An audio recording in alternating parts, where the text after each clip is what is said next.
Standard படிக்கிறேன். என் பள்ளியின் பெயர் ஊராட்சி ஒன்றிய நடுநிலைப் பள்ளி சின்னகல்லப்பாடி. நான் காற்றாலை பற்றி எக்ஸ்பிளைன் பண்ண போகிறேன். காற்றாலை என்பது காற்று ஆற்றல் மூலமாக மின்சாரத்தை தயாரிக்கிற ஒரு மெத்தட் தான். இந்த மெத்தட்ல இயந்திர ஆற்றல் மின் ஆற்றல் மாற்றப்படுகிறது. இந்த ஃபேன்ல இருக்கக்கூடிய பிளேட் காற்றோட வேகத்தினால சுற்றுறதுனால அதோட ஜாயின் பண்ற ஜெனரேட்டர் மூலமாக கரண்ட் தயாரிக்கிறது. இந்த காற்றால மூலமா இந்த மின் உற்பத்தி பண்ணதுனால பொல்யூஷனே இருக்காது.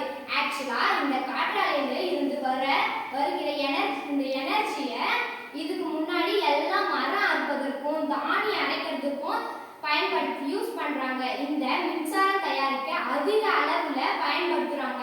இந்த விண்ட் எனர்ஜி சோர்ஸ் மிகப்பெரிய